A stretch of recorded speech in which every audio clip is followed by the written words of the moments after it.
Sabrina Lennox never imagined that coming home 2 hours early on a Tuesday afternoon would completely change her life.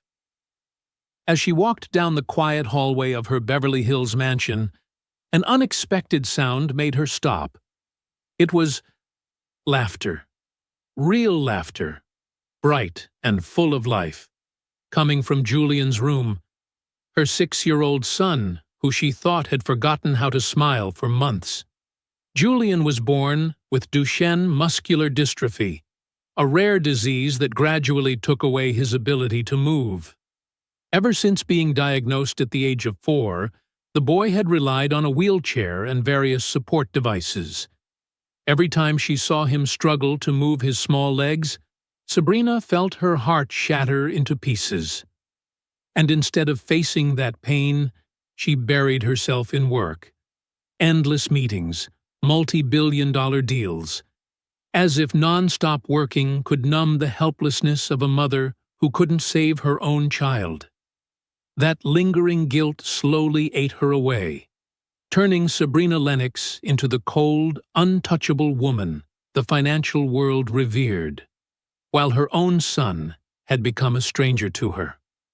Approaching the half-closed door, Sabrina peeked through the crack, and the blood in her veins froze. Elliot Hayes, the janitor she had hired 6 months ago, was kneeling beside Julian. But what made her heart stop wasn't the sight itself. It was what he was doing. Elliot was gently supporting the boy's frail legs, guiding Julian through each movement with the precision of a professional physical therapist. The boy giggled as Elliot encouraged him with a soft humming tune, singing and counting the rhythm. Those rough hands, calloused from cleaning, moved with astonishing skill, precise, tender, and confident, more so than even the top therapists Sabrina had paid thousands of dollars per session. "Come on, little man," Elliot whispered. "Remember what we talked about yesterday? You're a brave warrior."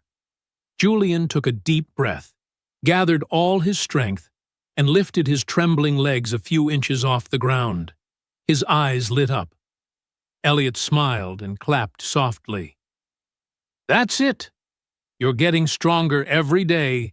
Julie and Sabrina stood frozen, overwhelmed by a storm of emotions. Anger that an employee had dared to interfere with her son's treatment. Confusion at seeing her child's sudden progress in just a few minutes. And heartbreak as she realized the person who could make Julian laugh wasn't her. Perhaps, deep down, there was also jealousy. The kind she didn't even dare admit to herself. But there was something else. Elliot spoke to Julian using precise medical terminology, referencing muscle groups, tension points, extension techniques, so naturally that it sent chills down Sabrina's spine. How could an ordinary janitor understand the human body with such expertise?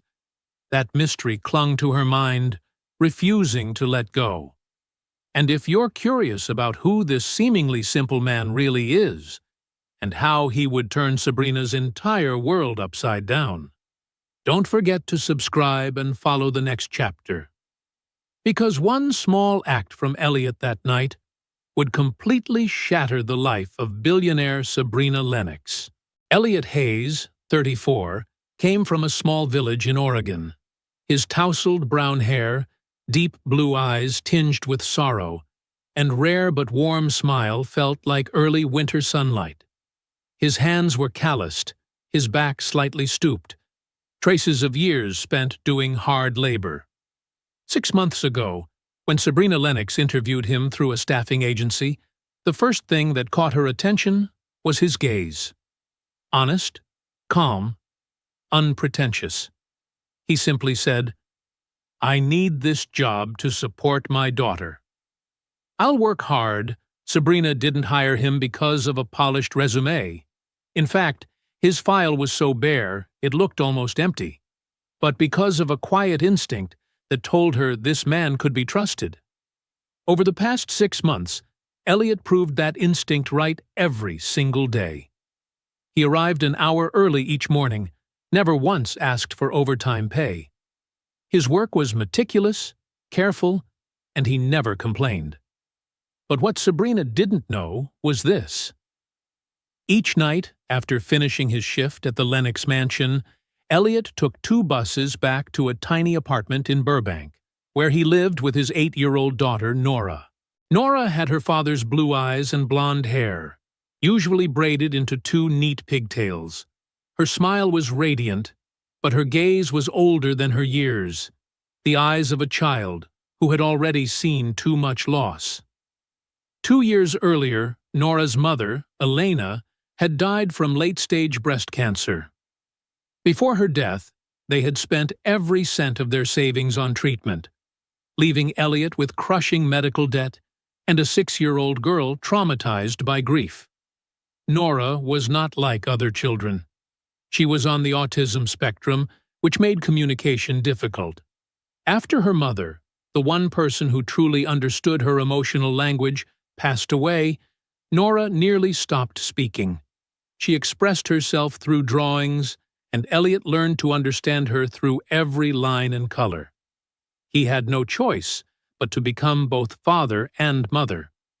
Elliot read books, watched videos, and joined online support groups to learn how to care for a child with autism.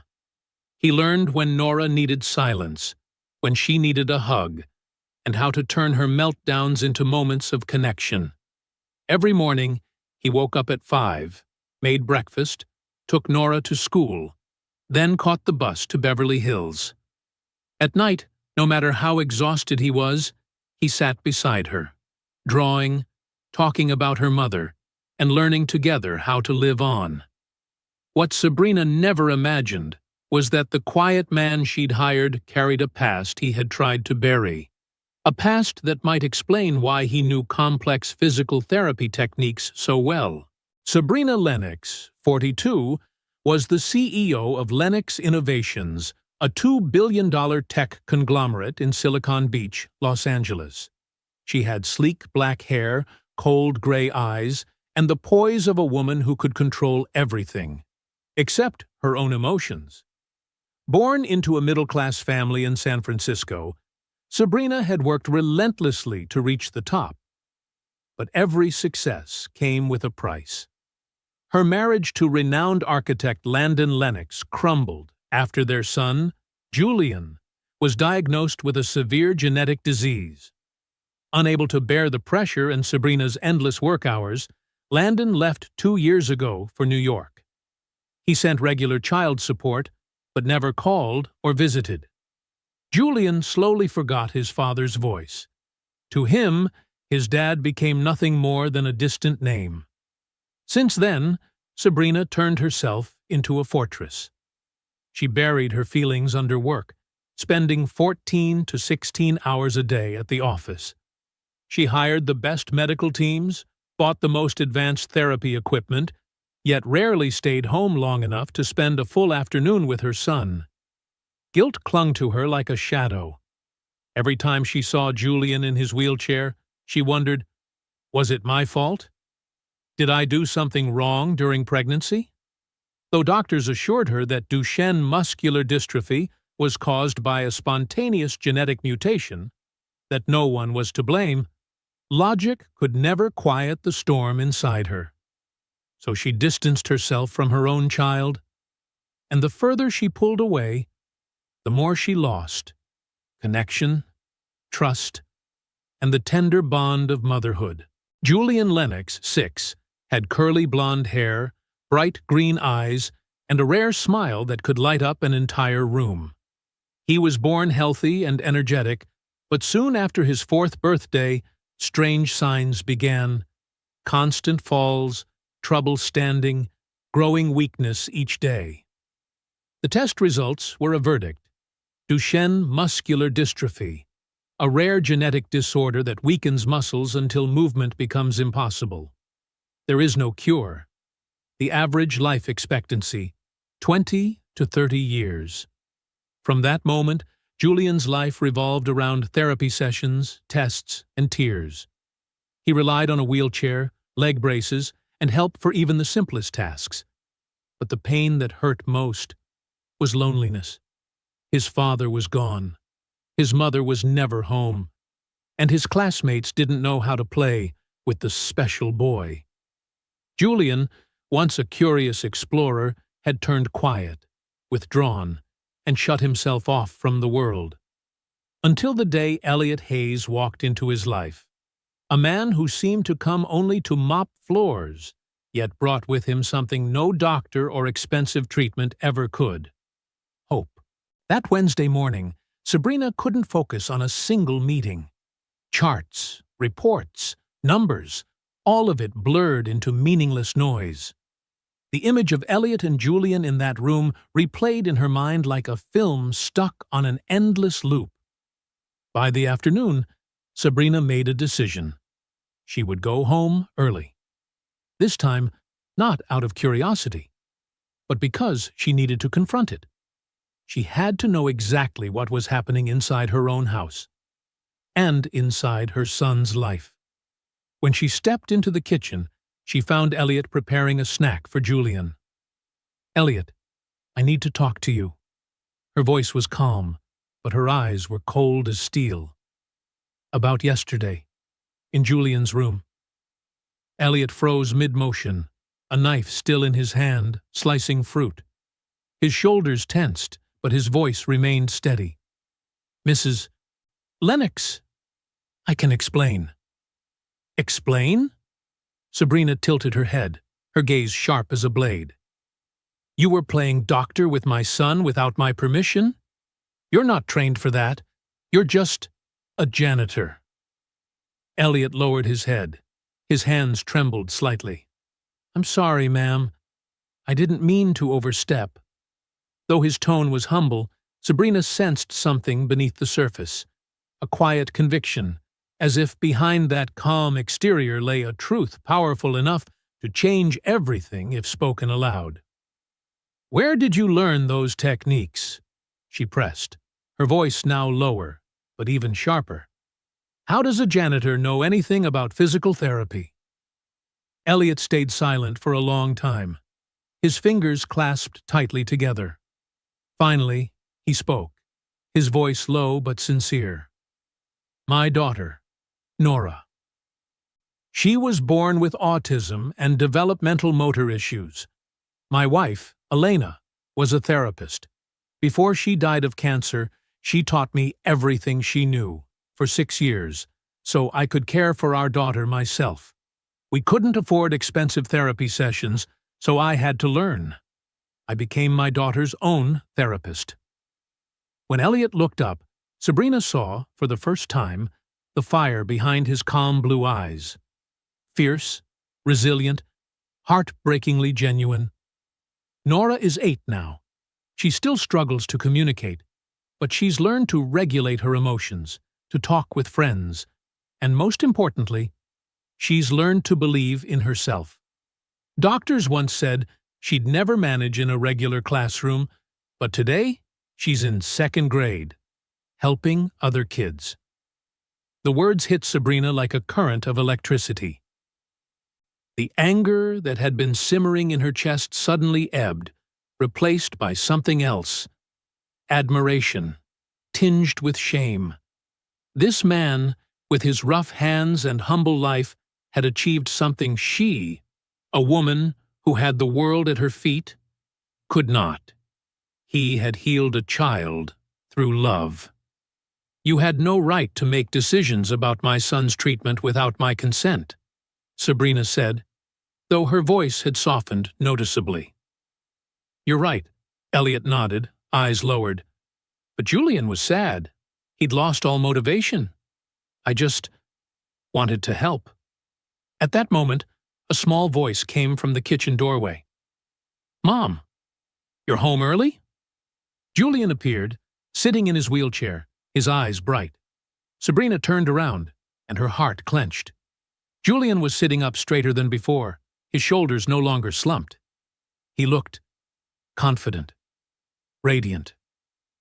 In his eyes she saw something she thought was gone forever: light. "Julian, go to your room. The adults are talking." The words came out instinctively, cold, rigid, unfeeling. The boy's smile flickered and vanished like a candle snuffed out. Elliot quickly knelt to meet Julian's gaze and said gently, "Why don't you wait for me in the living room? I'll teach you a new exercise in a few minutes." Julian nodded and wheeled himself away. Silence filled the kitchen once again. Elliot looked straight at Sabrina. His tone was calm, but his eyes were unwavering. "Mrs. Lennox, I know you see me as just a janitor. Maybe that's true. But your son is improving. And you know it." "Improving?" Sabrina gave a dry laugh. "You've only been around him for a short while." "No, ma'am," Elliot replied, his voice suddenly firm. "I've watched Julian every day for 6 months. I've seen him cry because he thinks no one cares. I've seen him push himself just so he wouldn't disappoint the professionals you hired. I've seen a boy who's smart, brave, and just needs someone, anyone, to truly believe in him." Elliot's words rang in Sabrina's ears like church bells. When was the last time she had truly seen her son? Not his illness, not his condition, but him?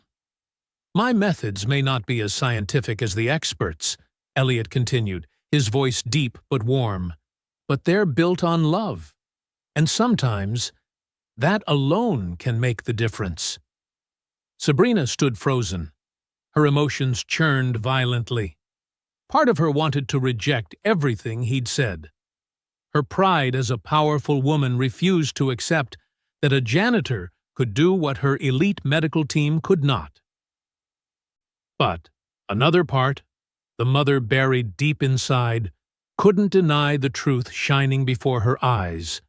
Julian really was changing. Still, one thought wouldn't leave her mind. How could Elliot pour so much time, so much energy into her son after working exhausting hours every day? What drove this man, someone who had already lost everything, to keep giving so much? That question would soon lead Sabrina to a discovery, one that would forever change the way she saw Elliot Hayes. In the days that followed, Sabrina Lennox began watching Elliot with different eyes. He was no longer just the quiet janitor moving through her house. He was an unknown, a mystery she couldn't stop thinking about. She needed to know who he really was. Sabrina quietly installed extra security cameras throughout the mansion. The official reason? To improve safety for Julian. The real reason? To observe Elliot's every move. What she saw in the recordings left her completely confused, though not in the way she had expected. The first thing she discovered was that Elliot arrived an hour early every morning, and never once asked for overtime pay. He stayed after hours just to help Julian practice small mobility exercises. On weekends, while everyone else rested, he came back voluntarily to continue their sessions at home. No one paid him to do any of it. Days later, Sabrina was stunned to find that Elliot had ingeniously transformed her son's room into a homemade therapy space. Pillows were arranged as balance obstacles. Old clothing elastic bands became resistance tools. Plastic bottles filled with sand turned into miniature dumbbells. Every ordinary household object in the multi-million-dollar mansion had been turned into makeshift rehabilitation equipment, used with care and precision. One afternoon, Sabrina found a thick notebook in Elliot's handwriting. Inside, he had documented every detail of Julian's progress. Which exercises worked best? The boy's emotional reactions to each session. Tiny milestones. Julian held his balance for 3 seconds. Julian lifted his left arm on his own 5 times. Each line brimmed with patience, compassion, and unwavering belief. It was more heartfelt and more human than any professional report Sabrina had ever seen. One afternoon, unable to resist her curiosity any longer, Sabrina decided to follow Elliot after work. She wanted to see how a man who gave so much of himself to her son lived when no one was watching. From afar, she saw Elliot leaving the gated community, taking 2 consecutive buses to a modest neighborhood in Burbank. He entered a small house with a neglected yard and peeling fence paint. About an hour later, he came out with a little blonde girl, around 8 years old. She walked a few steps behind him, not holding his hand, eyes fixed on the ground, shy and withdrawn. Sabrina recognized her immediately. Nora, the daughter he'd mentioned. They walked to a nearby park. Elliot spread out a small blanket on the grass and took out a box of colored pencils. Nora sat down and began to draw in silence. Elliot didn't say much. He simply sat beside her, occasionally commenting in a gentle voice, "That shade of blue is beautiful, Nora." "That's the sky, right?" Nora nodded slightly without replying. Half an hour passed. A little boy from the park ran over, curious about her drawing. Nora instantly shrank back, covering her sketch with both hands. Elliot placed a comforting hand on her shoulder and said softly, "Nora, the boy just wants to see your drawing. You can say no if you don't want to, but you can also try showing him if you're ready." Nora looked up at her father, hesitated, then slowly lowered her hands. The boy smiled. "It's beautiful." Then he ran off. Nora lifted her head, her eyes sparkling with pride. Elliot smiled and pulled her into a hug. "You did amazing, sweetheart. I'm so proud of you." From a distance, Sabrina stood frozen. This was no ordinary father. This was a man who understood every breath, every flicker of emotion in his child, who knew when to speak, when to stay silent, and how to nurture a soul that needed gentleness more than words. While Nora continued drawing, Sabrina approached. Elliot sat on a stone bench, eyes fixed tenderly on his daughter. When he noticed her, he startled and stood up quickly. "Mrs. Lennox? What? What are you doing here?" "I want to know why you care so much about Julian," Sabrina said bluntly. Elliot looked uneasy, clearly unsettled by being followed. I don't know what you want me to say." "The truth," Sabrina replied, her tone sharp as glass. "A regular janitor doesn't spend hours every day with his employer's son." "So what is it you want from me?" Elliot fell silent for a long moment. His gaze lingered on Nora, who was carefully adding color to her drawing. Finally, he took a deep breath and said, "My daughter isn't just my responsibility, Mrs. Lennox. She's my reason to live." When the doctor said she'd never be able to communicate like other children, I promised myself I'd prove them wrong. "And did you?" Sabrina asked, her voice softer now. "Yes," Elliot nodded. "Not because of therapy exercises, but because I never stopped believing in her. I never let her think she was weak or broken." Then he looked directly into Sabrina's eyes, his tone calm but filled with quiet power. "And when I look at Julian, I see the same thing. A child full of potential, surrounded by adults who, without realizing it, have already given up on him." The words cut into Sabrina like a blade. "Are you saying I gave up on my son?" she snapped, her voice trembling with wounded pride. Elliot shook his head. "I'm not blaming anyone, ma'am. I'm saying Julian needs someone who believes in the impossible." At that moment, Nora stood up and ran over, holding up her new drawing. "Daddy, I finished!" Elliot crouched down, smiling as he took it. "It's beautiful, sweetheart. This is our family, isn't it?" Nora nodded, then pointed to each figure with her tiny finger. "That's you. That's me. And that's Mommy. She's watching us from heaven." Elliot pulled her close, holding her tightly. His shoulders trembled, but he forced a smile, refusing to let the tears fall. Sabrina turned away, her heart sinking. She didn't want to intrude on such a sacred moment. But in that instant, she understood everything. Elliot Hayes wasn't just helping Julian move again, he was continuing the legacy of his late wife, a woman who had dedicated her life to healing forgotten children. And through that act of love, he was still healing himself. Yet one mystery still kept Sabrina Lennox awake at night. In the camera footage, she noticed something strange. On several occasions, Elliot left the mansion very late, almost 10 p.m., always carrying the same old black canvas bag. Where was he going at that hour? And what was inside that bag? A week later, Sabrina decided to find out for herself. On Thursday night, close to 10 o'clock, Elliot left the estate as usual, the familiar black bag slung over his shoulder. Sabrina quietly followed in her car, keeping a safe distance. Elliot took 2 bus transfers, heading east toward Los Angeles. Finally, he stopped in front of a worn-down building with peeling paint and a faded wooden sign that read, St. Mary Community Center, Special Children's Support Program. Through the dusty window, Sabrina squinted, and what she saw made her forget to breathe. Elliot stood in the middle of a small, modest room, dimly lit by a few flickering fluorescent bulbs. Around him were more than a dozen children, each with their own battle. A boy in a wheelchair, his legs strapped in braces. A girl on crutches, taking slow, trembling steps.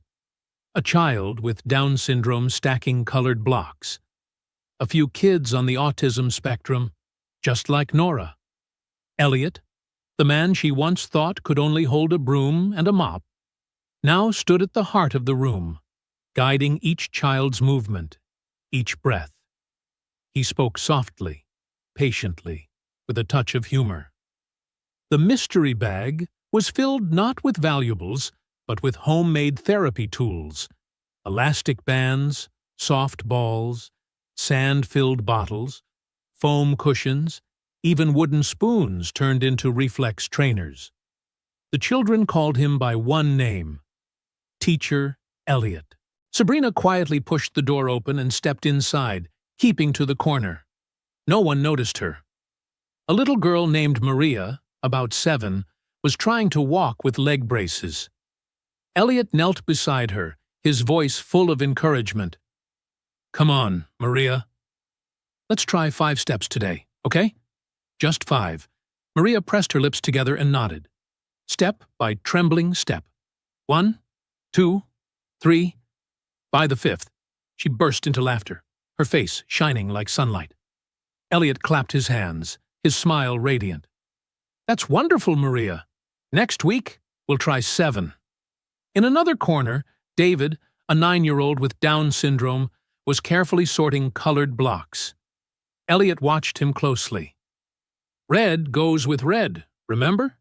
You've got this. Buddy David tried, failed, and tried again, until finally the blocks matched perfectly. He shouted with joy. Elliot laughed and gave him a high five. Nearby, an exhausted older woman wiped away tears. When Elliot passed by, she caught his hand. Teacher Elliot, thank you. For 6 months, Maria hasn't smiled since the accident. And tonight, she did. You gave me my daughter back. Elliot smiled gently, his voice catching. Maria's brave, Mrs. Rodriguez. She's the one healing herself. From the corner, Sabrina felt her chest tighten. The man before her wasn't just teaching these children to move. He was teaching them to believe they deserved to live fully. When the session ended, parents gradually led their children home. Elliot stayed behind, cleaning the space and packing his tools. When he turned around, he froze. Sabrina was standing in the doorway. Mrs. Lennox, I saw everything, she said calmly, stepping inside. Her eyes swept the room, the cracked wooden floor, the peeling walls, the chipped plastic chairs. Yet the air felt warm, full of purpose and care. You do this every night? Not every night, Elliot replied quietly. Just 3 evenings a week. I spend the rest with Nora, And you don't get paid? No grants? No support? No, ma'am. It's volunteer work. Sabrina fell silent. Her throat tightened. Here was a man who took 2 buses each way, worked all day, raised a daughter alone, and still found the strength and compassion to help strangers' children. "Why, Elliot?" she finally asked, her voice trembling. "Why do you do all this?" Elliot sat down on an old chair, his hands clasped together. There was fatigue in his tone, pain, but also a quiet, unshakable light. "Because when my wife, Elena, was alive, she devoted her life to children like these. She was an occupational therapist. She didn't do it for money. She did it because she believed every child deserves a chance." He looked up, his blue eyes glistening. "When she died, I promised myself I'd continue her work. I don't have her degrees or her clinic, but I have these hands and this heart. And sometimes that's enough." Sabrina stood frozen, unable to speak. It felt as though someone had struck her straight in the chest. This was what true nobility looked like. It wasn't in money or power or prestige, but in the ability to give without expecting recognition. "Do you know you deserve far more than this?" Sabrina's voice softened. "You deserve acknowledgement. You deserve to be paid." Elliot simply smiled and shook his head. "I'm not doing it to be recognized, Mrs. Lennox. I do it because these kids need me." The words hung in the air, simple, unadorned, and utterly real. And in that tiny, run-down community center, they echoed like a sermon. For the first time in her life, Sabrina Lennox, the woman who once believed she had everything, realized there are things in this world money will never be able to buy. The next morning, Sabrina Lennox sat in her glass-walled office, staring out at the awakening skyline of Los Angeles. Yet her mind refused to settle. The numbers on her screen blurred, replaced by the faces of the children from St. Mary's Community Center.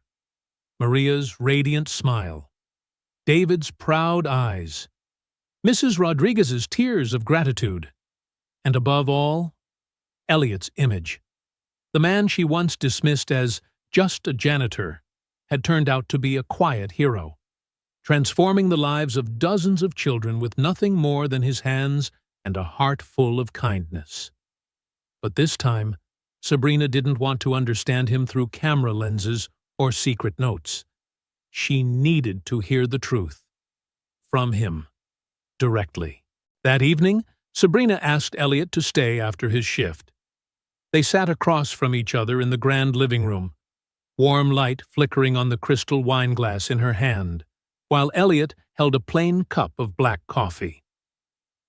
"Elliot," she began, calm but serious, "I need to ask you something, and I want an honest answer. Do you have any formal qualifications in therapy?" Elliot was silent for a few seconds, then exhaled softly, like a man preparing to set down a weight he had carried for years. "Yes, ma'am," he said slowly. "I hold a bachelor's degree in occupational therapy from Cal State Los Angeles. I graduated 5 years ago on a full scholarship, working night shifts to make ends meet." Sabrina froze, speechless. "You mean you're a trained therapist?" She leaned forward, incredulous. "Then why on earth are you working as a janitor?" A faint, weary smile crossed Elliot's face, the kind worn by people who've learned to accept life's injustices. "Because no one wanted to hire a single father with no clinical experience as a pediatric therapist in private hospitals," he said quietly. "I sent out 63 applications, clinics, hospitals, rehabilitation centers all over Los Angeles. Every answer was the same. We're looking for someone with experience in high-end environments. Some even told me outright, our clients are more comfortable working with female therapists." Sabrina clenched her jaw, fury flaring in her eyes. "That's blatant sexism." "It is," Elliot nodded, his voice calm but tired. "But I couldn't afford a lawyer. I had a daughter to raise, and a mountain of medical debt from Elena's cancer treatments. So I took any job that could keep food on the table." It was the first time Sabrina had heard Elliot's full story. The story of a father, a husband, and a man who had sacrificed everything for love and responsibility. Elliot told her that he and Elena met in college. She was a senior, he a sophomore. They fell in love, married young, and welcomed Nora before either had found stable footing in life. When Nora was diagnosed with autism at 2 years old, Elena left her job at an elite clinic to care for her full-time. Elliot, facing mounting expenses, dropped out of college and worked full-time. Construction, night shifts, whatever paid. But he never gave up his dream completely. At night, he studied online, took free courses, read every medical book he could find. After 4 years, he earned his degree. The very year Nora turned 6. 2 months later, Elena was diagnosed with stage 4 breast cancer. A year of desperate treatment consumed everything: money, strength, hope. When she died, Nora was only 6 years old. Elliot's voice faltered. "After Elena passed, I tried to re-enter the field. But no one would hire me. They said I lacked hands-on experience, and I needed flexible hours to care for Nora, something private clinics would never allow."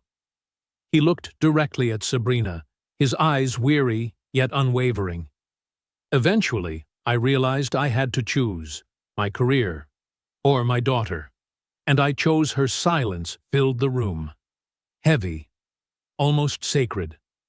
For the first time, Sabrina saw him not through the eyes of an employer, measured by status, title, income, but as a man who had given up everything for love, compassion, and duty. "How did you find St. Mary's Community Center?" Sabrina asked softly. Elliot gave a modest smile.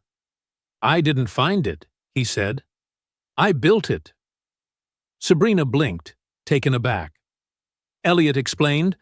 A year earlier, he had returned to St. Mary's Church in East L.A., where he and Elena had once volunteered. He asked the parish priest for permission to use a small, unused back room to hold free exercise and mobility sessions for children with special needs. It began with just 3 kids, the children of neighbors and a few single mothers who couldn't afford therapy. Word spread quickly. 3 became 5, then 12, then 15. "Because I don't have an official therapy license, not enough clinical hours, I can't open a private practice," Elliot said, "but I can still teach movement and coordination exercises as a volunteer. It's the only legal loophole that lets me keep helping these kids." Sabrina nodded slowly, the puzzle pieces finally falling into place. "And when you met Julian?" "I saw Nora in him, and Elena," Elliot replied, his voice quiet. "A child who needed someone to believe in him. I know I should have asked for your permission first, but I was afraid you'd say no. And Julian needed help now, not after the paperwork." Sabrina didn't respond. She just looked at him, her expression softening, burdened with thought. "So," she asked gently, "everything you've done for Julian was real therapy?" "Yes," Elliot said firmly. "Every technique I used is evidence-based. The only thing I added," he paused, smiling faintly, "is something many professionals forget." "And what's that?" Sabrina asked. "Love," he whispered. And in that moment, Sabrina Lennox, the woman who once believed money could solve anything, finally understood. Some miracles aren't bought. They're built, quietly, persistently, by hearts that refuse to stop caring. That night, Sabrina Lennox couldn't sleep. She lay still in the dark, the faint glow of the streetlights slipping through the curtains and painting pale streaks across the ceiling. Every word Elliot had spoken replayed in her mind. The story of Elena, of Nora, of the children at St. Mary's Community Center, and for the first time in years, she faced herself. For so long, Sabrina had lived by false values. She believed money, power, and status defined a person's worth. But Elliot, a janitor, had made her see that true greatness was found in the ability to give without expecting anything in return. The next morning, Sabrina woke with a decision that would alter both their lives forever. That morning, she called Elliot into her home office. The elegant room lined with books, bathed in warm light, overlooking the lush green garden. "Elliot, please, have a seat," she said, her tone calm but softer than usual. Elliot hesitated, sat down, his hands clasped tightly, a quiet tension in his eyes. "I've been thinking a lot about our conversation yesterday," Sabrina began, "and I realized I made a terrible mistake." Elliot swallowed hard, waiting. "My mistake," she said slowly, "wasn't hiring you. It was not seeing you, the real you, from the very beginning." She slid an envelope across the desk. "This is your new contract," Sabrina said. "I want you to become Julian's official private therapist.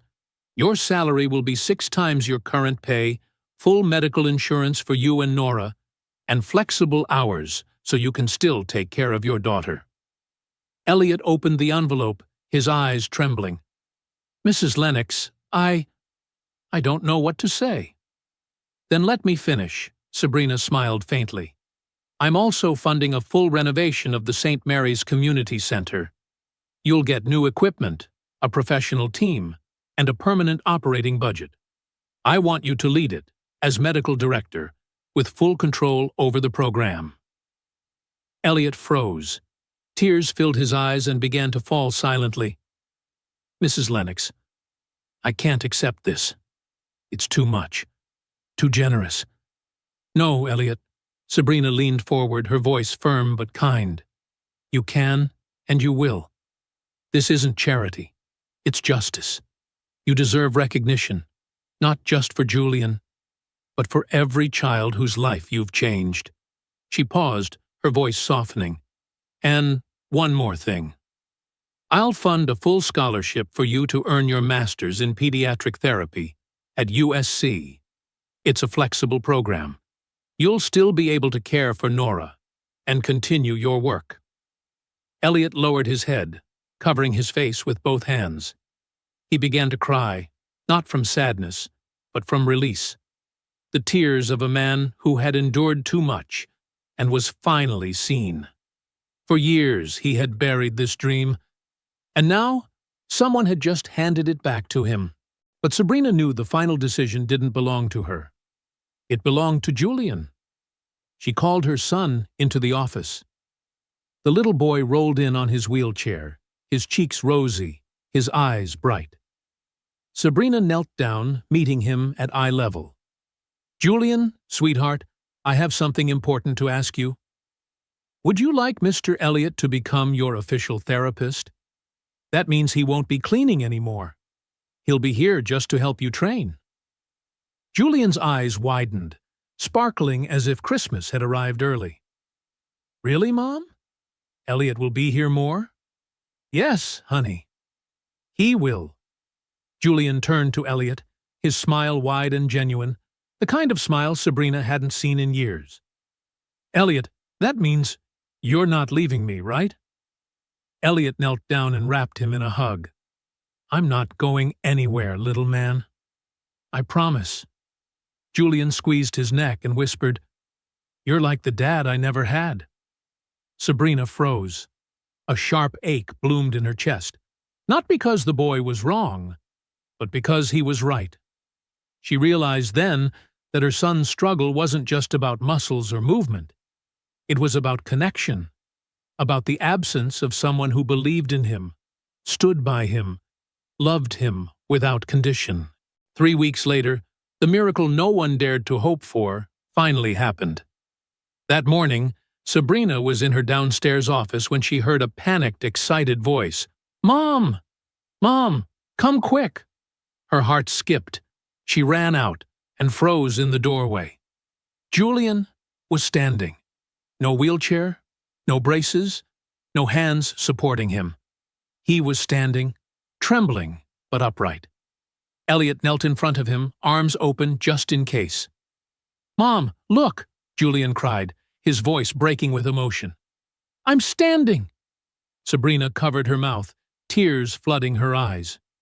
She took a slow step forward, afraid that even a breath might break the fragile magic of that moment. "You did it, Julian," she whispered, her voice trembling. "My brave boy."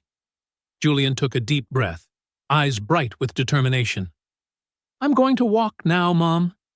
Elliot says I'm ready." "Slowly, little man," Elliot said softly. "Remember what I taught you.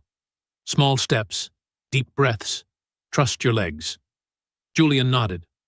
1, 2, 3. He lifted his right foot, moved it forward a few inches, then the left. The whole room held its breath. 3 steps. He took 3 full steps before his legs gave way, and he began to fall. But Elliot caught him in time. Julian clung to him, breathing hard, eyes shining.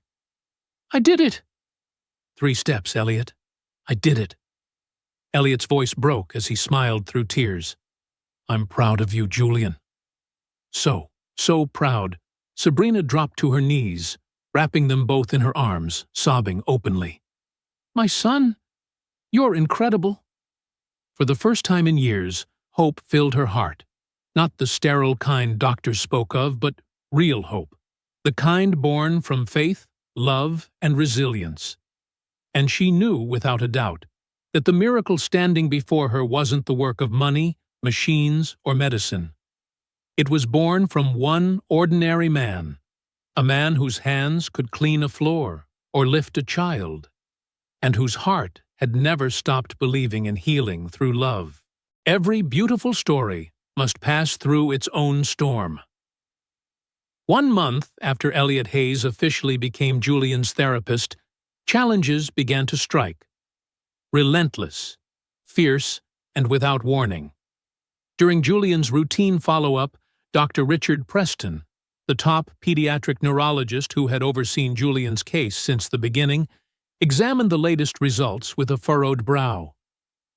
"Mrs. Lennox," he said slowly, "I'm seeing some unusual improvements in Julian."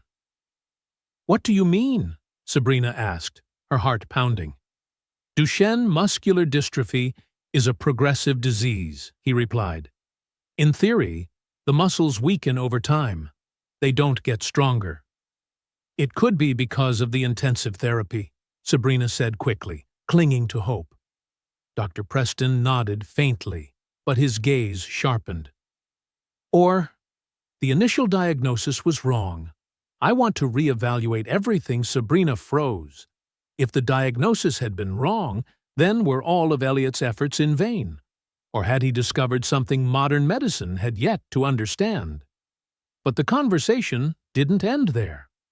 When Julian left the room, Dr. Preston held Sabrina back.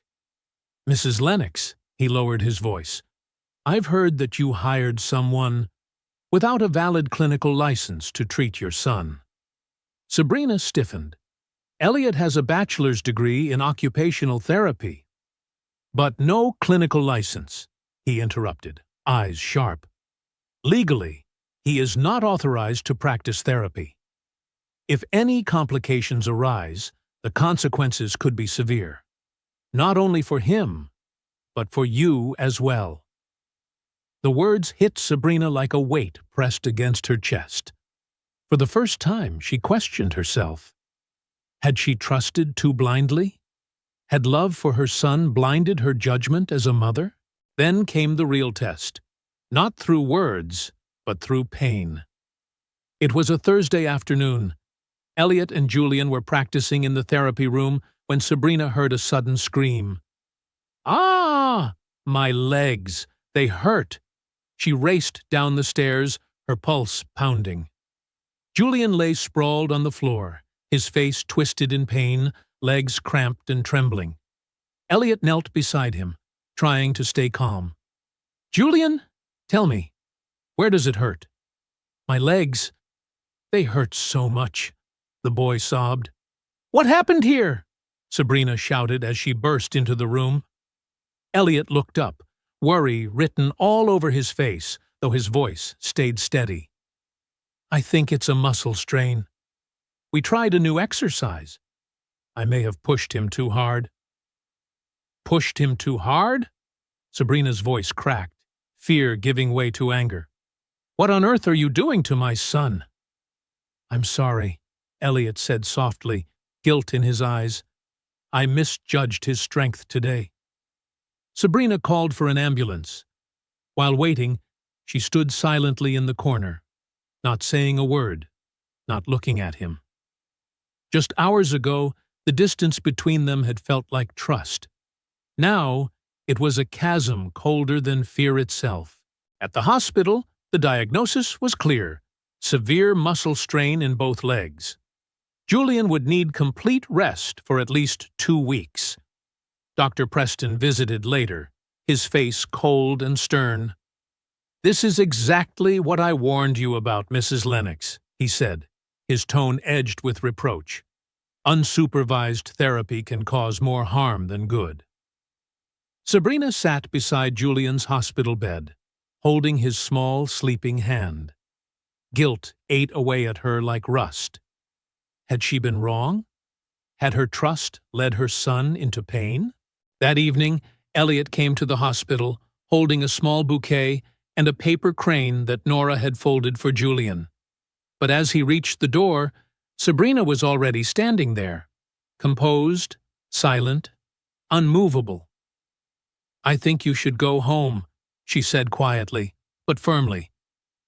"Mrs. Lennox, please, let me explain." "Explain what?" She cut him off, her voice trembling but sharp. "That you hurt my son? That I was foolish enough to trust you?" Elliot's eyes darkened with pain. "I would never hurt Julian," he whispered. "That boy means—" "You're not my son's doctor, Elliot," Sabrina interrupted, her voice low, shaking. "Maybe I forgot that." The words fell between them like a blade, cutting through the fragile bond they had built. Elliot stood still for a long moment, then nodded slowly. He didn't argue. He didn't defend himself. He just turned away and walked down the long, sterile corridor, his footsteps echoing beneath the cold fluorescent lights until they faded into silence. And inside the room, Sabrina Lennox sat alone beside her sleeping son, listening to the steady beeping of the heart monitor, the only sound left in a night where hope itself seemed to be slipping away. The following 2 weeks were the darkest of Sabrina Lennox's life. The once lively mansion was now so silent she could hear the wind slide past the window panes. Julian remained in the hospital, quiet, withdrawn, distant. He asked about Elliot almost every day. Sabrina avoided the question each time, saying Elliot was busy, or that he'd be back soon. But he didn't come. Sabrina had given him a temporary leave to reassess the situation.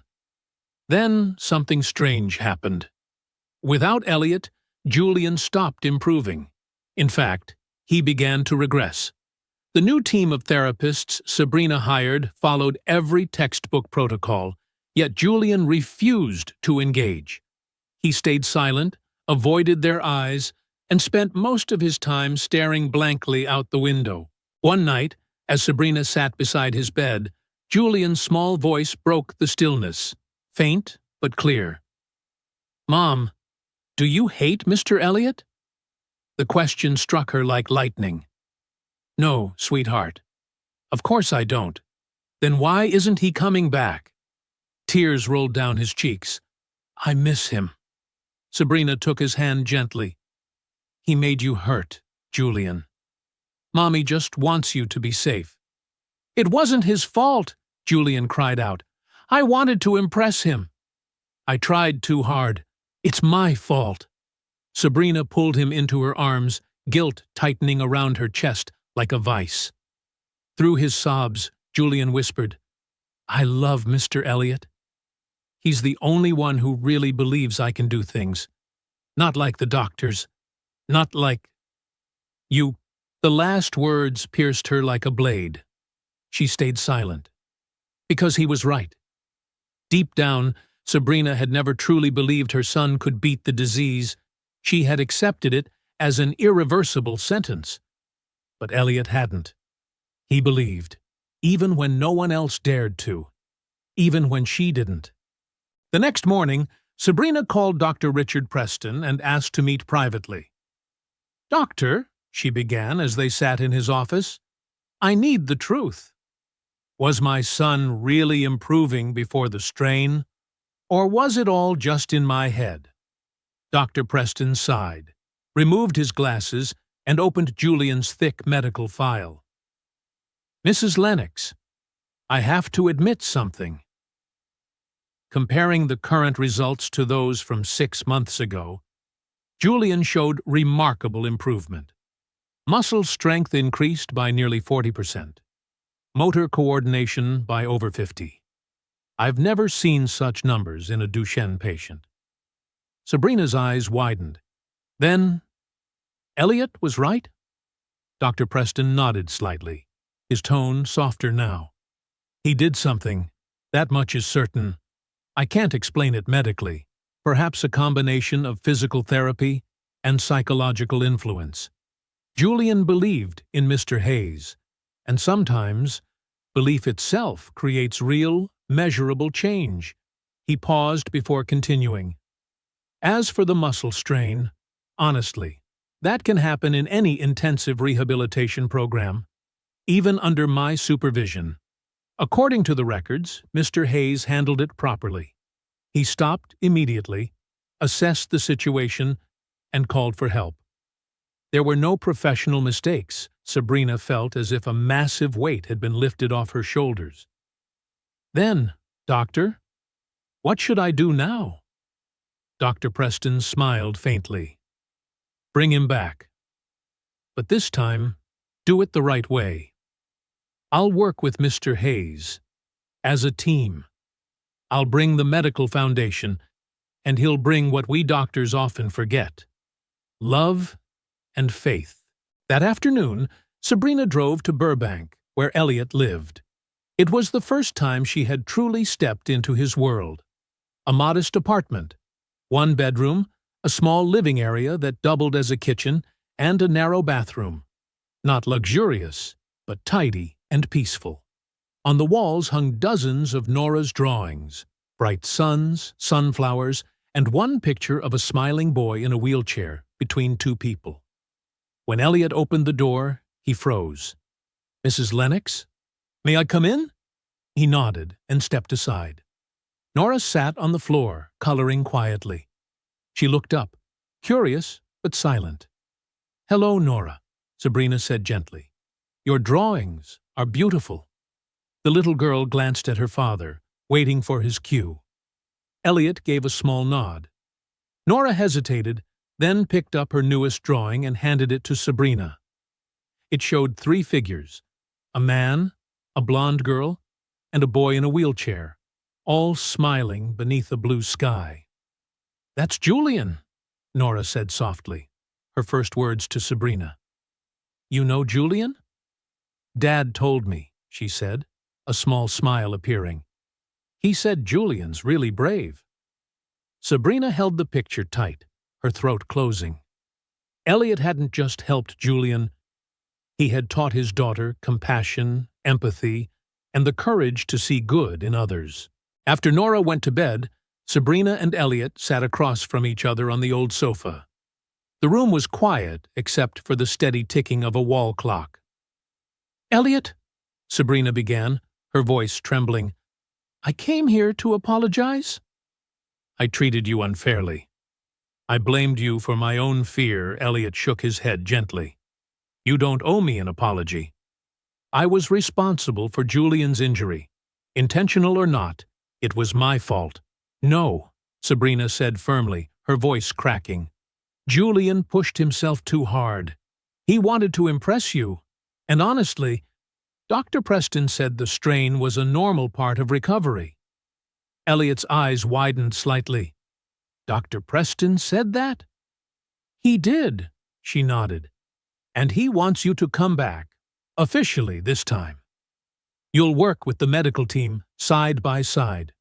No more being treated like an outsider." For a moment, Elliot's eyes glimmered, a fragile mix of hope and disbelief. Then he looked down, his voice quieter. "After everything that happened, after what people said about me, why would you still want me back?" Sabrina didn't answer right away. She reached across the space between them, gently holding his hand. "Because my son loves you. Because Julian believes in you in a way he's never believed in anyone else. And because I've realized you gave my family something I could never buy. Hope." Her voice trembled. "I was wrong to look down on you. Wrong to let the world decide what was right. And most of all, wrong not to believe in the very thing my son believed in." Elliot sat in silence for a long time. Then he nodded slowly and pulled Sabrina into a brief, genuine embrace. Not romantic, but filled with gratitude and forgiveness. "I'll come back," he said softly. "Not for the title or the salary, but for Julian. Because that boy deserves the best chance we can give him." And in that moment, the two people who once lived in completely different worlds, a billionaire and a single father, finally shared something the same: the faith that love, given freely, can heal even the deepest wounds. Julian was discharged 1 week later. The moment he crossed the threshold of the mansion and saw Elliot waiting in the living room, his face lit up as if the sun had just risen inside the house. "Elliot!" he cried out, trying to run though his legs were still weak. Elliot stepped forward and pulled him into a tight hug. "I'm here, little man. I promised you. I'm not going anywhere." From that moment on, everything began to change. Dr. Preston kept his word. He set up an integrated care team for Julian, a model that blended medicine, therapy, and psychology. Dr. Patricia Morgan, child psychotherapist, helping Julian process emotions, overcome fear, and build confidence. Emily Ross, nutritionist designing a diet to support muscle regeneration and energy. Every week, the entire team sat together, around the small table in Sabrina's office, to review Julian's progress and adjust the therapy plan. For the first time, there was a perfect resonance between science and human kindness. The one who changed the most wasn't Julian. It was Sabrina Lennox. The woman who once spent 16 hours a day in meetings and multi-million-dollar deals began to scale back her schedule. Now, every afternoon at 5 o'clock, she left the office and drove straight home to be on time for her son's therapy session. At first, sitting on the floor in sweatpants to practice simple movements with her child felt awkward and self-conscious. The woman who used to live in stilettos and boardrooms now had to crouch down and place her hands on her son's trembling legs. Elliot guided her gently. "Mrs. Lennox, place your hands here. Feel Julian's muscles as he tries to lift his leg. You'll notice the difference between tension and relaxation." Sabrina followed, her hands shaking. And for the first time, she truly connected with her child, not through words, but through feeling. She could sense each muscle working, each careful breath, each small victory Julian earned. "You're doing so well, Julian," she whispered, her voice unsteady but warm. "I'm very proud of you." Julian looked up, eyes round and shining. "Mom, do you really think so?" Sabrina smiled, tears gathering. "I've always been proud of you, sweetheart.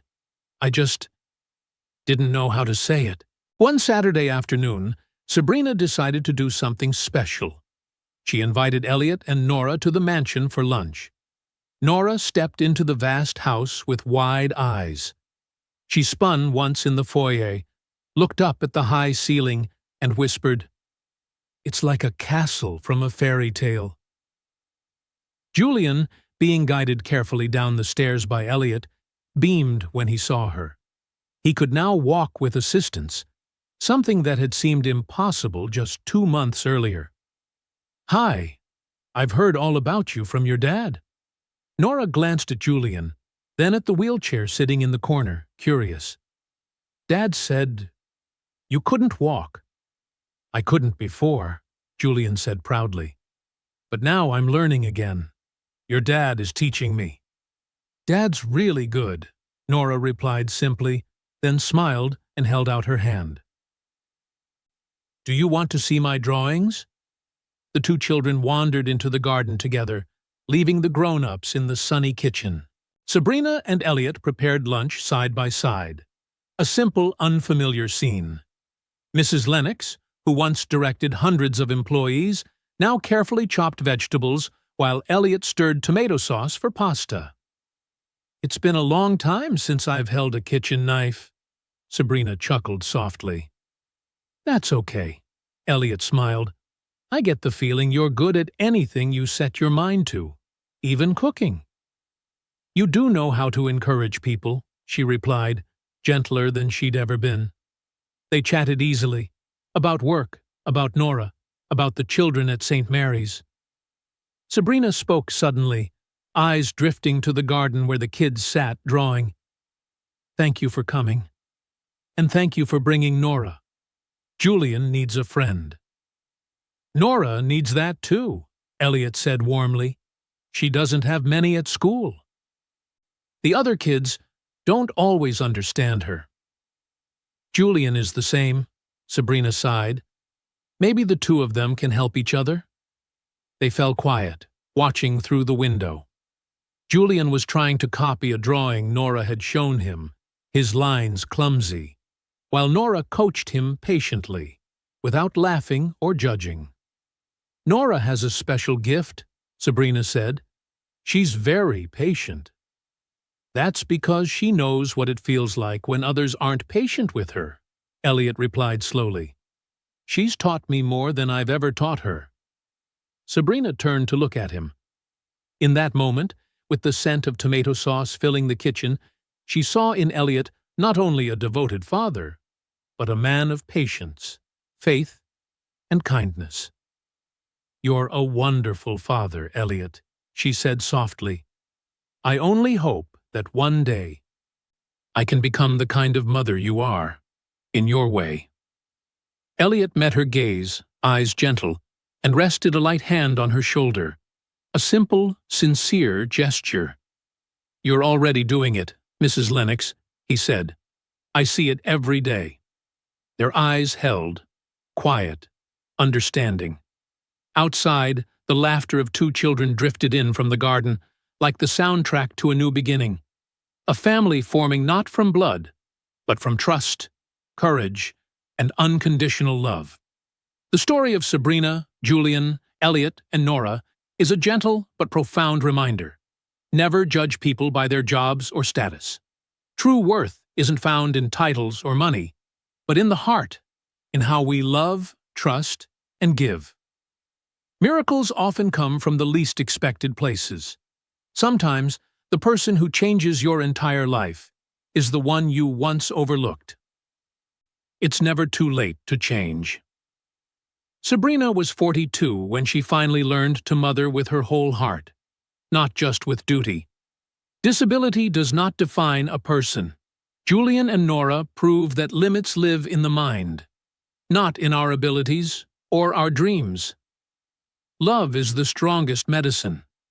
No technology or wealth can replace genuine care and true compassion. If this story touched your heart, remember, each of us can be someone's Elliot, the one who dares to believe, to be patient, and to give hope when the world turns away. And perhaps, one day, we may also be a Sabrina, someone who learns to look deeper, beyond the surface, and recognize the true value of a human being. Never stop believing in the power of kindness. Never stop believing that people can change. And above all, never stop loving. If you believe in the power of kind stories, please subscribe, turn on the notification bell, and share this video with someone you love, because, who knows, you might be the miracle in someone else's story.